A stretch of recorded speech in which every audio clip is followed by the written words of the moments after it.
Yay! Hey, hi Viv. Hi, Kris. How's it going? Good. My Instagram kind of spazzed out over here. I don't know what happened there, but I'm glad to be on with you. Hey everybody in Thank Instagram land. Thank you for being here with us, for taking the time to answer some questions and have some art conversation. I'm glad to be here. Thank you for having me. So, Kris, let's start with Double Scoop. So, tell us about it, what it is, and how it all started. Well, one way to describe it is it's an art magazine, but a lot of the time when you think art magazine, you think reviews and the kind of content that is designed to help support an art market. But the interesting thing to me is in Reno and in Nevada, we don't have a huge art market. So we don't spend a lot of time covering that. We we talk about how art affects everyday people. We talk about like art in business, art in education, art as it intersects with kind of every aspect of real life. And the idea is not to talk just to artists or art professors, but the idea is to talk about art in a way that the entire community can relate to. So you can think of it as an art magazine, but an art magazine that does something different than other ones do. And how did you have this idea? How did it all start? Well, I've been covering arts in Reno and in Nevada for a long time, since 2004. And I've always wanted, I've written for the Reno News and Review for like the whole time since 2004. And even though they probably did the most arts coverage of anyone in the region, I always wanted there to be more. And the whole time, the arts community is just growing and growing and growing. So I've always wanted there to be more of an outlet. And people who were here back in like the 2005, 2006 era might remember that Kirk Robertson and Fallon had this great arts newspaper for the whole state.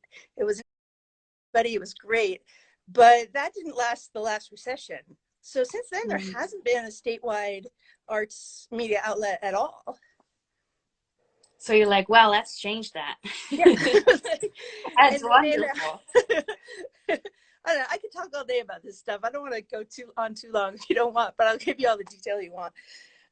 No, How please much detail do. you want? I don't know. So Well, I think it's wonderful because like for me when I got here to Reno in 2018, I was like, well, there's no like central like arts media like you said that will give me what is going on in town, and Double Scoop does that for me now, and I really enjoy it. Like, oh, what's going on, not now during pandemic times, but like sometimes, like in normal times, I was like, what is going on today? And I go to Double Scoop and I know what's going on, and it's very easy and very practical, and it's really interesting to see that there was nothing like that, yeah. before. Oh, thanks. I'm glad you see it that way. It's supposed to be easy to deal with, easy to read, easy to find things, but It is. still like get meaty and substantial, but easy to deal with. And it's you mentioned the pandemic. Yeah, it's as soon as we realized what was going on, we realized most of the types of coverage we normally do, okay, if we keep doing this, it's just going to be tone deaf and frankly inappropriate to be, people are sick and losing their businesses and having crazy health issues. Like nobody wants to read reviews and shows are closed anyway. So, how can we be helpful to the community right now? So we've done some reporting that I'm pretty proud of. Like we've talked with arts teachers around the state about how they're coping with suddenly having to go online. Josie wrote a really great essay about how art is really important in hard times. So we've changed with the times pretty quickly. Yeah, you were the first one to reach out, and say, hey, do you have anything that you want to go online? Do you have tours? Do you have, and that's like you guys are on it. It's pretty cool, and we all appreciate that for sure. And Um, I got to give a heads up to a publication in Texas called Glass Tire because they actually mhm. thought of that. So I borrowed their idea. I borrow a lot of ideas from the national community, That's so what we do. they get the props for that one. But you're saying that, that Reno, doesn't have a prominent art market. And that's what, at you as a journalist, that's what that's what you report, that's what you cover. So when you're like, okay, that's not really present in Reno, so why to do it, and how is it done in a town like Reno? Well, we have something of an arts market. We have Stremmel Gallery, and artists do sell their Yeah. work and make a living. But we don't have the Met, and we don't have. It's nothing like the market in a larger city. But art, that's kind of cool to me. Like, that gives me a good opportunity to talk about everything else that's important about art. The reasons people make art. I mean, the reasons people craft Mm-hmm. and join maker spaces. That's interesting to me. How arts education works or how it doesn't work. Like, what are the concepts that museums are trying to deal with? Like, how a really interesting one to me now is how museums are trying to be accessible to new audiences. Like, there's so much to talk about. Like, talk about the market once in a while, but there's just so much more going on. Yeah, so much more to cover and so much more Yeah. to talk about. And I think one of the things I admire on about your practice, which is very similar to mine in a way, is that you think about that. You think about accessibility, inclusivity, and all that. And to think about, as an art journalist, and cover only the art market is not to be inclusive, because that, it's not relevant for a lot of people in our community. And if that's all you're covering, you're gonna lose a lot of the community that we have. They're not going to pay attention to what you have to say. So in, like, involving the community in a way, and in also making content that is relevant to our community, what do you like, to cover more, or to write about more, that it really, like, entices that passion of yours? Oh, there's so much I want to do more of. I want to do more of everything. Oh, oh. What do you want to see more of? I like to see more, like, how I know we have more local artists, but Mm-hmm. a lot of them are not featured anywhere, and I've been trying to really dig and really get connected with local artists. So maybe like profile, like, features, on local artists. I think I would like to see more of that. What do you Like, think? you want to, like, meet them and know more about them and know who they are. I love that Yeah. idea. Yeah, I hope we can do a lot more of that. Yeah, maybe some interviews, and, like, really what inspires, a lot of the local artists to create, and what are their outlets and inspirations in general. So that would be really cool to know. Yeah, I agree. I agree. I want to do more of that.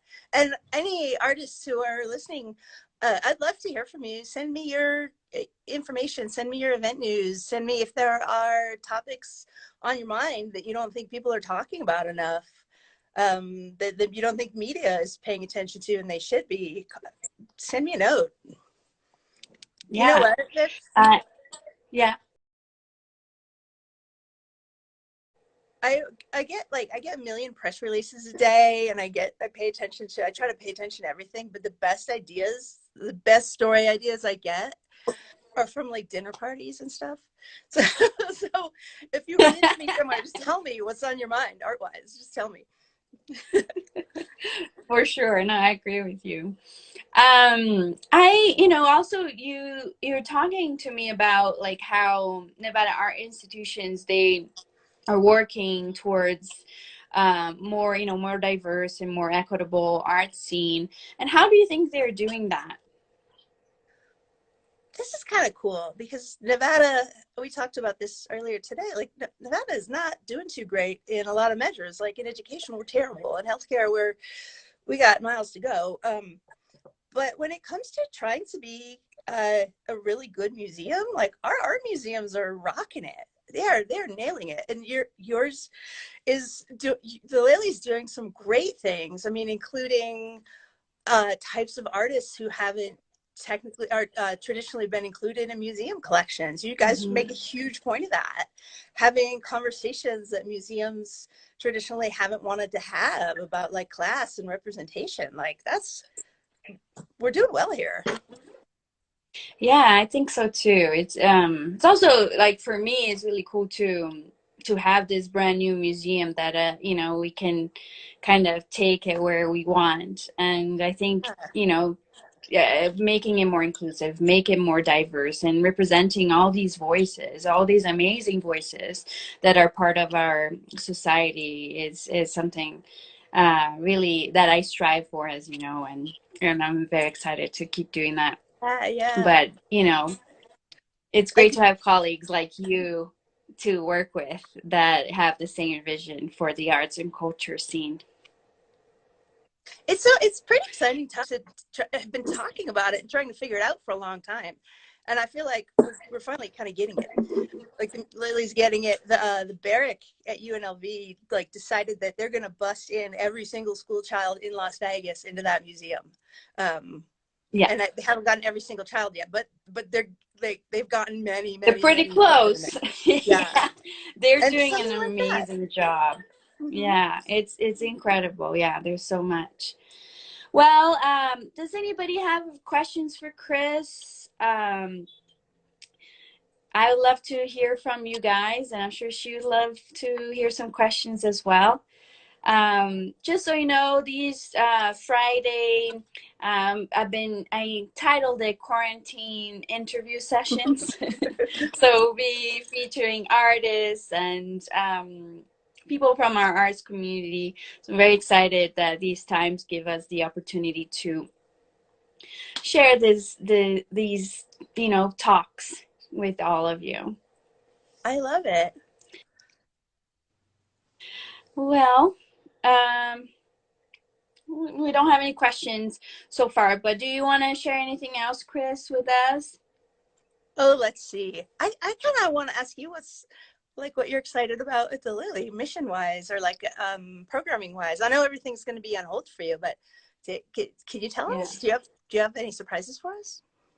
Yeah, well, I did, and then it got postponed. So you get to see that in 2021. But Yeah. we, you know, with us, as you know, everything's on hold. But a lot of it is going to get delayed because of shipping and all that. So we are postponing everything till 2021. But right now I'm very excited about the Lilley from Home series that we've been doing on Instagram. We've been having some really cool um, uh, reception of that with our audience. Also, if you know of anybody that would like to share their thoughts on our piece from the Lilley, we also share perceptions from the local community on pieces, just as a way to give people a different way of seeing art. And What a cool also we idea. made yeah, I really like it. We started with our graduate assistant Jacob Carnahan. He's really talented, and also we made available coloring book pages for all these parents that are freaking out, teaching their kids from home. So yeah, not, you know, not much going on, but I've been really enjoying like to kind of make our presence on social media a little bigger, you Yeah. know. It's been cool to see how people are reacting to these restrictions where everyone has to be at home. Everyone wants to keep making their art, and a lot of people want to turn to art for comfort and engagement. And people are doing cool stuff. Like I've seen so many interesting dance programs, and everybody's doing coloring pages. Yeah. Do you know about the local theater community? They actually got together and started a YouTube channel, and they're doing online plays from their homes. It's really cool. So wonderful. So wonderful. Yeah, it's just really cool to see how people are adapting. And also, I was talking to our town's Oliver X today, and he was saying that, oh, I lost my train of thought. Um, oh, yeah, he was asking Cool stuff me, it was like, online. well, what is like what is with people who are like, oh, everybody's doing these live things, I would like to do something as well. I'm like, yeah, go for it, you know, take this time to create, take this time to share your creativity with the world, you know. I think this is a great time, and a lot of people have more time in their hands to really create and to dedicate more time to their art. So I really think it's we should cherish this moment in a way, instead of just focusing on the negative part of it, you know. I wonder what permanent effects this will have too. I bet a lot of cultural organizations will have some new ideas about how to engage digitally and how to engage in different ways. Yeah. Oh, we have Double Scoop has something coming up that I'd like to share with Yeah, all the please nice do. people watching. We do a monthly event. It's a really casual event. It's called the Beer Salon, and it meets in a bar. And it's not really even a salon. It is a meetup where we chat about art. Sometimes we have a guest, sometimes we don't. We drink some beer, so you have to be over 21. And since closures, we've been doing it on Zoom, and it's been really cool. It's not like meeting in person, but doing it on Zoom has allowed us to make beer salons statewide. So we've had people from out of town, and I think I might stick with that. I think I might do a regular beer salon in person, and I might do an occasional statewide one on That's Zoom. Yeah. wonderful because it gives the people, you know, people that, as you said, out of town, the opportunity to engage with us. So that's really cool. That's really cool. And anybody can join this, by the way. You don't even need to be over 21 now. Just look at our, yeah, look at, it's posted all over the place. It's on Double Scoop's Instagram and Facebook. It should be pretty easy to find. The next one is next Thursday at 7:30. Oh, cool. Let's all join you there. So Double Scoop on Instagram, on Facebook, and also the website Yeah. is a great resource for everybody in Reno to know what's going on around Nevada. Thanks, Kris, so much for joining us. I really appreciate all you do for the arts community here in Reno, and I'm very happy that we get to count on you. Oh, same here. It's great chatting with you, Vivian. Thanks for having me. Thank you so much. See ya. Bye.